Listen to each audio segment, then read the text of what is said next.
C'est une équipe d'alpinistes qui, chaque année, se lance un défi incroyable, monter en haut d'une montagne pour y faire un minyan, les fameuses prières des 10 hommes avec un Sefer Torah. Et cette année en particulier, après le 7 octobre, l'équipe minyan s'est donnée pour challenge l'Everest, avec en pensée bien sûr les otages toujours captifs dans la bande de Gaza. Pour en parler, nous sommes avec un des participants et fondateur de ce minyan de montagne, si je puis dire, Charlie Taïeb. Bonjour. Bonjour Ilana. Merci beaucoup d'être avec nous Charlie ce matin sur Radio J. Alors on va vous présenter, vous êtes soutenu par plusieurs associations, l'association Netzar de Bruno Lelouch, l'association Tous 7 octobre. Mais vous Charlie, vous êtes un électron libre, vous m'avez dit, vous êtes un militant depuis le 7 octobre qui multiplie les actions tout simplement pour le peuple juif et pour Israël.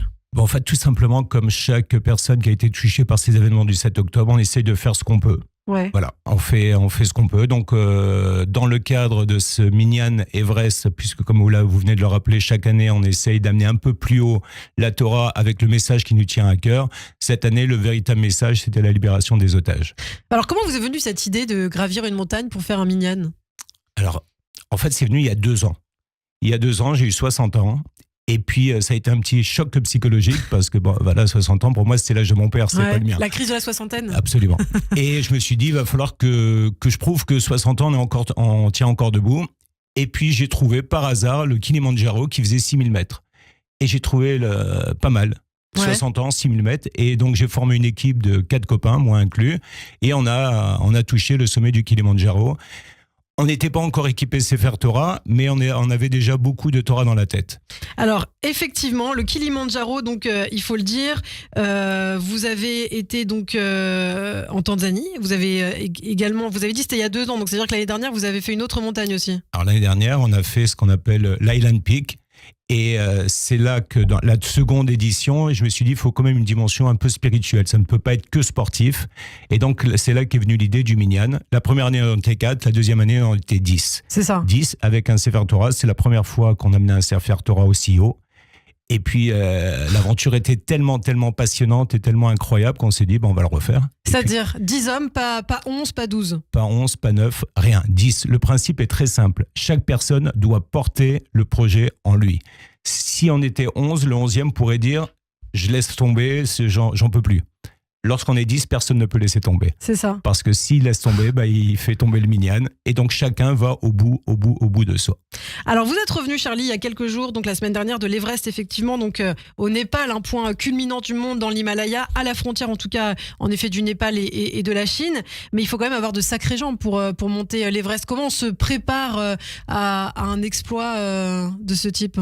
En fait, dans l'équipe, les 10 copains que l'on est, il n'y a pas particulièrement de grands sportifs. On est tous des gens normaux. Alors, on s'entraîne, on court. Alors, dans l'équipe, il y a quand même des gens un peu plus sportifs que d'autres. Il y a tout type d'âge. Moi, j'ai 62 ans. Le plus jeune, on a la trentaine. Il y a des gens de 40, de 50. Ouais. On n'a pas de spécificité sportive. Ouais. C'est ça, c'est à la portée de chacun, alors. J'irai pas jusque-là quand même. Ça demande de l'entraînement et ça demande surtout une volonté d'acier. Parce que quoi qu'il arrive, là-haut, vous allez souffrir.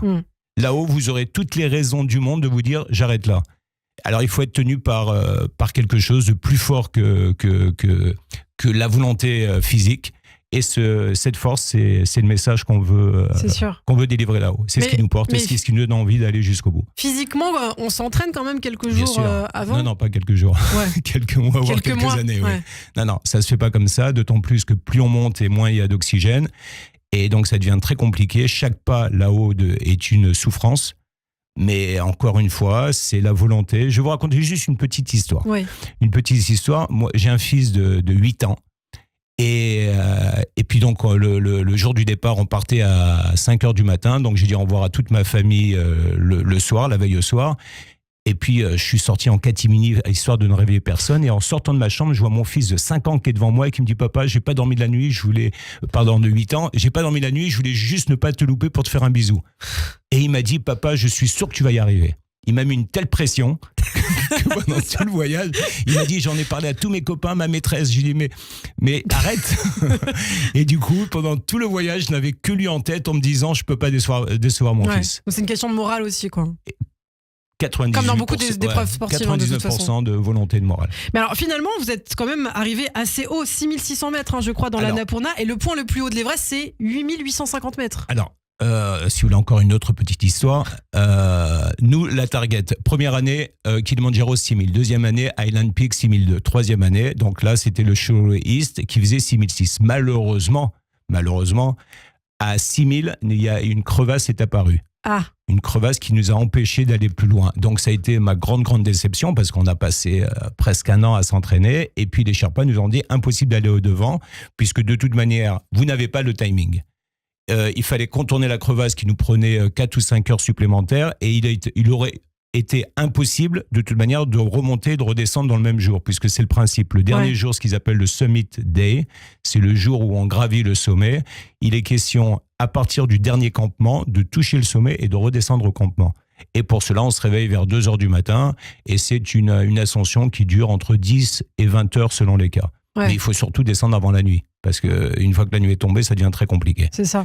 Et en fait, lorsqu'on a été empêché à 6000 quelque chose d'aller plus haut, on était tous très frustrés parce qu'on était conditionnés pour y aller, on voulait y aller. Vaincre le record, ouais. Vaincre le record. Cela dit, le record du Minyan a été battu, puisqu'on était 10 à 5004. L'année dernière, on était 10 à 5002, donc on a fait Mintra les 10 à 5004, donc pas mal. L'année prochaine, on va essayer de faire un peu mieux encore.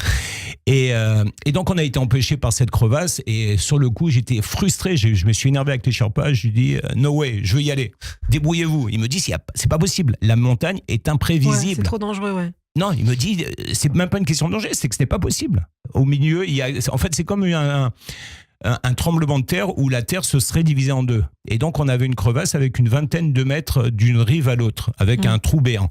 C'est impossible. Il faut la contourner. Ça prend plusieurs heures. Et nous ne les avions pas, puisque à ce moment-là, il aurait fallu dormir là. Et nous n'avions pas du tout de matériel pour. Ouais. Et puis, il faisait un peu froid quand même. Alors, vous dites dormir là. Justement, quand vous gravissez la montagne, en fait, vous faites des pauses toutes les combien et vous vous installez un campement, en fait, c'est ça ? Tous les jours. En fait, tout dépend la destination que l'on prend. Et ça prend là, nous, en l'occurrence, on avait 7 nuits. Donc, cette nuit, les 3 premières nuits, on était dans des refuges en dur. Et les 4 dernières, on était sur des tentes. Dans des tentes. Et première fois de ma vie que je dors dans une tente, d'ailleurs. Donc, j'appréhendais beaucoup, mais c'était génial. Ouais. C'était génial. Il faisait tellement froid et que, en fait, n'importe qui peut dormir n'importe comment. Parce qu'on est tellement fatigué qu'on tombe. Alors, arrivé en haut avec le portrait des otages et le Sefer Torah, qu'est-ce que vous avez ressenti, Charlie ? On avait tous envie de pleurer. Voilà. Et parce que l'émotion est très forte. Nous sommes au bout de nos forces, donc on devient très sensible. Et en fait, ce qu'il faut savoir, c'est que tout le long du périple qui a duré 8 jours, nous avons rencontré beaucoup de personnes sur le chemin. Et quand chaque personne, on leur a expliqué un peu notre projet, chacun avait un message à nous communiquer, et notamment cette fameuse jeune fille qui nous a expliqué que 3 de ses meilleurs amis sont toujours retenus en otage, qui nous a donné les photos et qui nous a dit « je vous en supplie, parlez d'eux ». Donc vous avez rencontré cette Israélienne en fait. Cette Israélienne. Je ne sais pas si vous avez vu sur notre compte Insta, on a invité une trentaine d'Israéliens et d'Israéliennes à passer Shabbat avec nous à 3500 ou 4000 mètres. C'était juste incroyable, c'était merveilleux. Et cette fille nous a demandé de parler de ses amis. Donc on l'a fait. On a Jean-Charles Fitoussi de Netzar qui nous a aussi demandé de parler de certains otages, qui nous a donné des banderoles. Et donc, muni de tous ces messages, il fallait qu'on les divulgue. Donc, arrivé au point où on ne pouvait plus aller plus loin, on a sorti le Sefer Torah, on a sorti nos bannières, et puis on a passé les messages autant qu'on pouvait. Effectivement, on peut voir les photos sur les réseaux sociaux. Alors là, vous êtes encore très fatigué, je crois, Charlie, par le voyage. Comment ça se passe, le retour ? L'adrénaline tombe petit à petit les jours qui suivent ? C'est ce que je suis en train de prendre actuellement. Oui, l'adrénaline. Sur le coup, on est quasiment dopé à l'adrénaline, puisqu'on tient, et puis quand c'est fini, tout retombe, et là j'ai plus de voix, c'est ça, même fatigué. Physiquement, puisque c'est vrai, il y a quand on arrive en haut de la montagne, il y a ce problème d'oxygène, donc là, quand vous revenez, quand vous redescendez, ça doit être très difficile. Là, c'est maintenant qu'on encaisse tout. Je sais que parmi mes amis, il y en a quelques-uns qui sont alités, moi personnellement, j'étais très bien là-bas, et là, je commence à me sentir très faible, mais ça va aller. Alors l'année prochaine, est-ce qu'il y aura un prochain sommet à gravir ? Et si on veut participer, peut-être si des auditeurs nous écoutent et veulent participer ? Alors, l'idée, c'est d'être 10. Je suis pas, c'est pas un club de vacances. Voilà. J'ai pas l'intention d'ouvrir si en tout cas des alpinistes nous écoutent. Mais j'ai pas besoin d'alpinistes. J'ai juste besoin de mecs sympas, de mecs qui ont envie. Parce que c'est partager ce temps avec 10 copains, c'est un peu une colo. Hein. Il faut que tout le monde soit sympa, il faut que tout le monde ait envie d'être de bonne humeur, etc. Et c'est ce qui est le plus important. Alpiniste ou pas alpiniste, on s'en fiche. On s'entraîne avant, chacun fera ce qu'il pourra et chacun avec ses volontés arrivera au maximum. Eh bien, merci beaucoup, Charlie. Malheureusement, on arrive à la fin de cet entretien. En tout cas, on peut vous retrouver sur votre compte Instagram qui cumule déjà plus de 3300 followers. Minyan, MINYAN.Everest. Bon, vous n'êtes pas très réseaux sociaux, mais en tout cas, vous répondez aux messages et vous publiez. Vous êtes très actifs. Merci d'avoir été avec nous. Merci, Lana. Et à très bientôt. Merci à vous.